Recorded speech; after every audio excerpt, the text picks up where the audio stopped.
Hi everyone, welcome to Family Sunday. Today our person we're learning about is Samuel. If you haven't yet, go and watch this week's story video, all about Samuel hearing a voice in the middle of the night.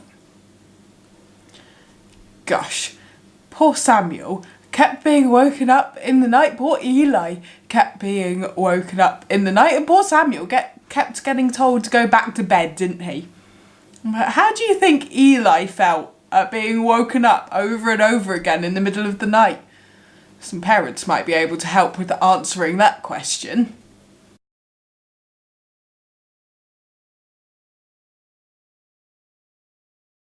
What about Samuel? How do you think he felt when Eli kept on telling him to go back to bed, even though, as Samuel thought, Eli was calling him?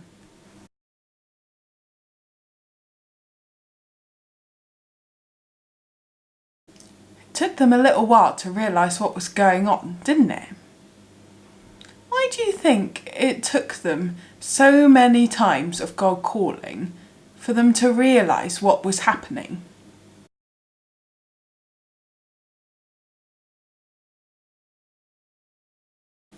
Well, it is quite an unusual thing, isn't it? God talking to you in the middle of the night. But they were in the temple, they were used to God doing stuff. Samuel, you might say, was only young, but often children actually hear God a lot better than adults do. And Eli had worked in the temple his whole life, probably. His job was to listen to God. It seems strange, doesn't it, that he didn't realise what was going on. We talked last week, didn't we, about how listening to God takes a lot of practice. I don't think either of them were very practiced at listening to God, do you? It was a very strange thing to happen, though. I think we can forgive them for taking a little while to figure out what was happening. And then when they did figure it out, wow, God had a strange and difficult message for Samuel, didn't he? How do you think Samuel felt at hearing that message from God?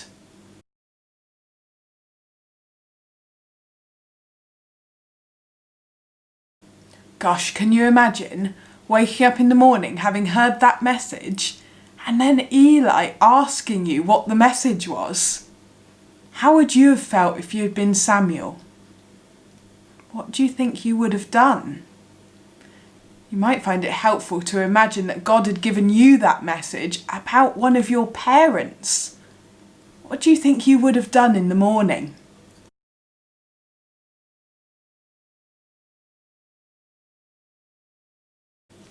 Do you remember what Eli said to Samuel when Samuel gave him the message? He said, God must do what he thinks is best.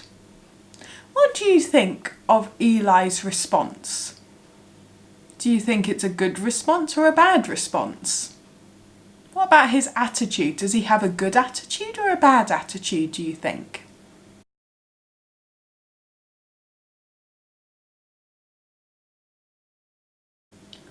You know, it's interesting, isn't it? Because Eli could have said, I'm really sorry, God. I'm so sorry for what I've done. I'm going to change what I've done wrong. I'm going to make sure that my sons don't steal those offerings anymore. I'm going to change what's happening. I'm so sorry. But he didn't, did he? He just said, well, God must do what God thinks is best. I wonder if he even wondered whether God was really going to punish him or not. It's interesting, isn't it? I wonder what you guys talked about with that question. Now for Samuel, that was the first time he had met God. He'd been in the temple for his whole life. It's a bit like us. We can go to church every Sunday if we like. We can have done that since we were tiny babies, but that doesn't necessarily mean you've ever really prayed to God yourself or read your Bible yourself or heard from God yourself. It's a bit different. Maybe you've already had that experience. Do you remember what it was like? Maybe the adults in your family could share what it was like for them.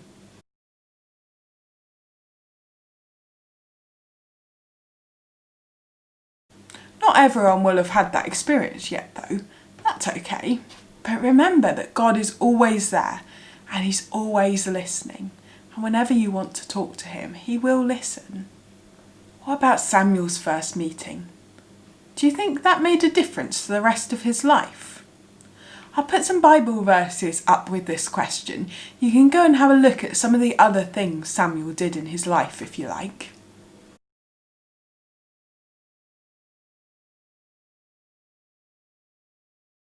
The cool thing is that when we meet with God, it always changes our lives. So here's one last question. This is more for the grown-ups in your family.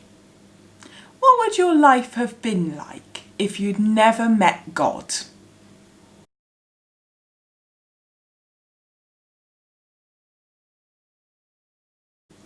I wonder if it would have been really different. Did you have some fun discussing what life might have been like? Maybe it wouldn't be quite as good as it is now. That's the end of Family Sunday for today. If you want to make something, we made these string telephones. It's a bit hard to show you very well because my arms aren't long enough. We made these string telephones in Saturday Craft, and if you have two of you and you stretch the string out tight, you can speak into one end and you'll be able to hear it in the other end. They're really fun to play with. So if you want to make something, go and have a look at the Saturday Craft video. I'll put the link down in the description as always. And don't forget that you can join us at 12 o'clock for coffee and chat on Zoom. If you head on over to the Mutley Facebook page, then all the details will be there. And I hope I'll see you there. Bye.